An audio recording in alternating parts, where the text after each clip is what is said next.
B और सी को अगर हम देखें तो बी छोटा है सी से, ठीक है दोस्तों, क्या बी छोटा है सी से।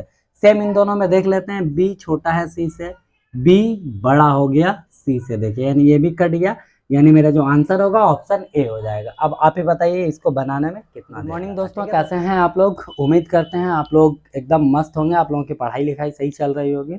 तो आज का जो हम लोग टॉपिक लेने वाले हैं वो है रेशियो एंड प्रपोर्शन। फिलहाल हम लोग रेशियो के बारे में जानते हैं, प्रपोर्शन कोई और क्लास में हम लोग सीखेंगे, ठीक है। रेशियो में हम आपको यहाँ पे बहुत ही अच्छा अच्छा ट्रिक बताने वाले हैं। आप बिलीव करिए कि अगर आप एक क्वेश्चन ध्यान से देख लेंगे तो फिर आप वीडियो को स्किप ही नहीं करेंगे, सारा क्वेश्चन आप देखेंगे। बस एक बार इंटरेस्ट के साथ पहला क्वेश्चन आप देख लीजिए। और इस जो चैप्टर है, इस चैप्टर में जैसे कि आप लोगों को पता होगा, हम पहले जितने भी चैप्टर करवाए हैं, जो भी सम्स बताया है, उन सब में जो हम मैनुअली नहीं सॉल्व करते हैं, एग्जाम में अगर वो पेपर आए तो उसको हम लोग कैसे सॉल्व करते हैं, यानी कि बिना पेन लगाए क्या उसमें कौन सा टेक्निक, कौन सा ट्रिक लगाए कि जल्दी सॉल्व हो जाए, वो चीज़ हम बताते हैं विद कॉन्सेप्ट। तो आज भी रेशियो में वैसा ही कुछ बताने वाले हैं कि आप बिना पेन के कैसे एग्जाम में सॉल्व कर लेंगे उस क्वेश्चन को, ठीक है। चाहे किसी भी तरीके का क्वेश्चन है, सारा सॉल्व करेंगे। फिलहाल आज रेशियो का पहला क्लास है, आप लोग मन लगा करके देखिए। तो आइए बिना किसी देरी के क्लास को स्टार्ट करते हैं। तो देखिए क्वेश्चन क्या बोल रहा है कि a is to B equals to 1:3, b is to c equals to 5:7, c is to d equals to 9:7 हो तो a b c d का मान क्या होगा, यही हमारा क्वेश्चन है, ठीक है। तो दोस्तों इसको हम लोग सॉल्व करेंगे। सबसे पहले हम आप लोगों को मैनुअल मेथड बताते हैं, ठीक है, जैसे कि सभी कोई नॉर्मली जैसे सॉल्व करते हैं। इसके बाद हम लास्ट में इसको बताएंगे कि बिना पेन यूज किए बस देख करके कैसे आंसर पुट करना है, ठीक है। तो देखिए इसको सॉल्व करने के लिए ए बी सी डी मांग रहा है, तो हम यहाँ पे लिख लेते हैं ए बी सी डी, ठीक है। उसके बाद जैसे जिसका वैल्यू दिया है वो पुट कर लेते हैं। जैसे ए और बी का वैल्यू 1:3 है तो यहाँ पे 1:3 लिख लिए। बी सी का वैल्यू 5 7 है तो यहाँ पे 5 और 7 लिख लिए, बी के सामने 5 सी के सामने 7।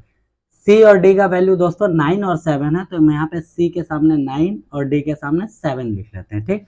उसके बाद क्या करना है कि देखिए जिसके जगह पे जो खाली स्थान है उसके बगल वाला उसको वहां पे लिख देंगे। जैसे यहाँ पे देखिए सी और डी खाली है तो यहाँ पे हम इसके बगल में देखिए 3 है तो यहाँ पे 3 और 3 लिख देंगे, ठीक। ठीक उसी तरीके से देखिए इसके इधर ये खाली है तो यहाँ पे 7 है तो यहाँ पे भी 7 लिख देंगे। इस तरफ देखिए ये जगह खाली है, इसके बगल में 5 है तो यहाँ पे 5 लिख देंगे। सेम उसी तरीके से यहाँ पे देखें तो ये 9 है तो यहाँ भी 9 और यहाँ भी 9 हम लिख देंगे, ठीक है। इस तरीके से लिख दिए। अब क्या करना है कि इन सब का मल्टीपल करना है। याद रखिएगा ये लॉन्ग मेथड है, जैसे कि मैनुअली हम लोग सॉल्व करते हैं वो हम बता रहे हैं, ठीक है। इसका ट्रिक बोलिए या फिर कैसे हम लोग एग्जाम में सॉल्व करेंगे ये हम अभी थोड़ी देर में बताने वाले हैं, इसको बताने के बाद। और बिलीव करिए ये देखने के बाद आपको मतलब कि आप किसी भी सम्स को उस तरीके से आप सॉल्व कर सकते हैं आराम से, ठीक है। तो दोस्तों करना क्या है कि इन सबको मल्टीप्लाई कर देना है। तो 9 5 45 एक कम 45 यहाँ पे हो गया, ठीक है। इसको करते हैं तो 5 3 15 15 नामा होता है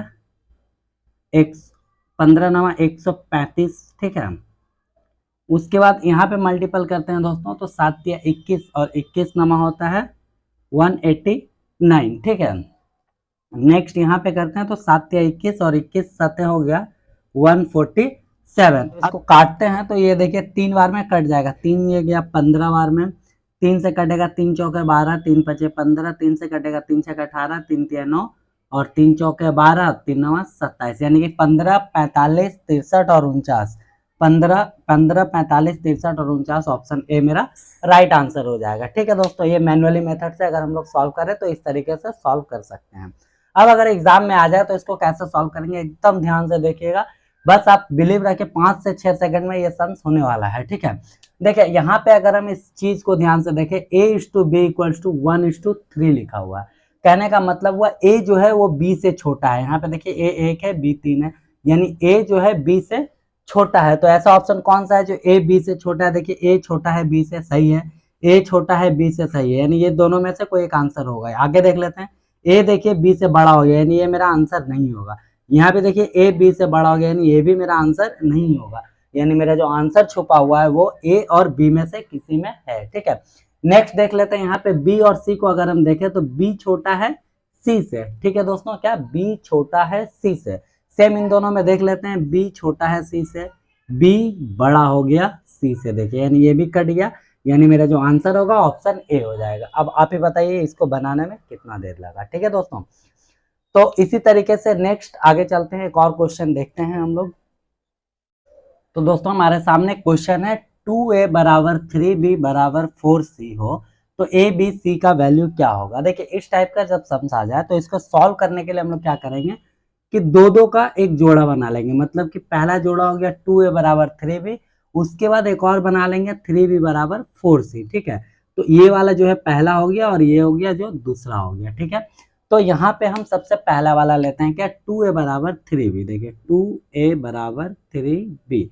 दोस्तों जब मल्टीपल वैल्यू में, जैसे कि देखिए ए के साथ 2 का मल्टीपल है, बी के साथ 3 का मल्टीपल है। ठीक है, तो जब मल्टीपल वैल्यू रहे तो उस कंडीशन में हम लोगों को क्या करना है कि ए का वैल्यू ये हो जाएगा, बी का वैल्यू ये हो जाएगा। ठीक है, नॉर्मली जैसे हम लोग ए बी सी निकालते हैं उस तरीके से करेंगे। अभी क्या बताए, ए का वैल्यू 3 तो ए के सामने 3 लिख लिए, बी का वैल्यू देखिए यहाँ पे 2 तो 2 लिख लिए। सेम इसी तरीके से अगर हम यहाँ पे देखें 3b बराबर 4c, ठीक, तो b का वैल्यू जो है वो 4 हो जाएगा और c का वैल्यू जो है वो 3 हो जाएगा।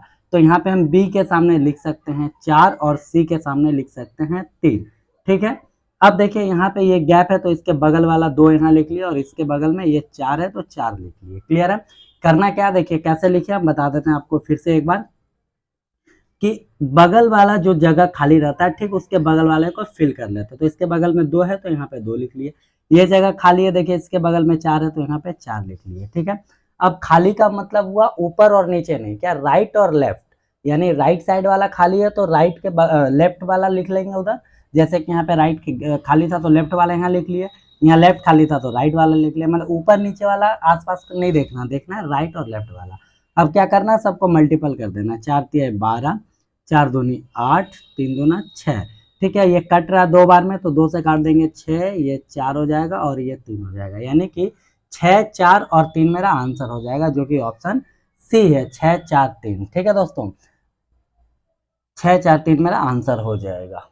तो देखिए हमारा क्वेश्चन है कि यदि a is to B equals to 5:7 तथा a इक्वल्स टू 185 हो तो b का वैल्यू क्या होगा। ठीक है, तो दोस्तों ये आंसर तो हम फटाक से इसको निकाल सकते हैं, लेकिन इसके पहले हम एक चीज समझते हैं, एक कॉन्सेप्ट को समझते हैं। अगर आपके पास 35:63 दिया रहा है तो इसका रेशियो क्या होगा। अगर इसको हम परफेक्ट रेशियो निकालें तो आप फटाक से इसको बोलेंगे 7 × 5 = 35, 7 × 9 = 63, यानी कि 5:9 जो है इसका रेशियो हो जाएगा, 5:9 इसका रेशियो हो जाएगा। ठीक है, अब आपने कभी सोचा कि ये 5:9 आखिर क्यों हुआ। यहाँ से क्या किए हम लोग, 7 को कॉमन कर दिए है ना, 7 दोनों में था, 7 कॉमन था उसको हटा दिए हम। ठीक, 7 × 5 = 35 और 7 × 9 = 63। ठीक है, तो यहाँ पे हम क्या किए कि 7 जो है दोनों में कॉमन था तो 7 को हटा दिए। क्लियर है, बचा क्या 5 और 9।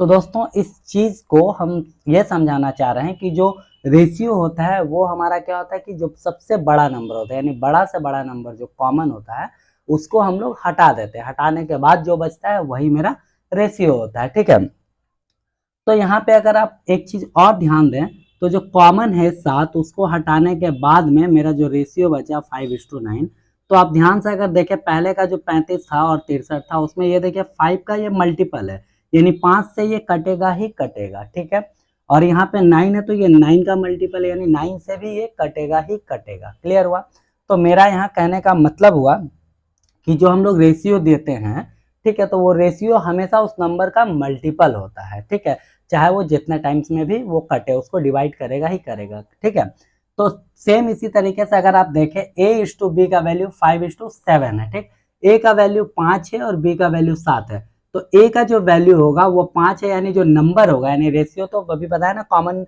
जो है बड़ा से बड़ा नंबर उसको हटा करके लिखता है, तो a का वैल्यू 5 है तो यानी a का जो मेन नंबर होगा वो 5 का मल्टीपल होगा।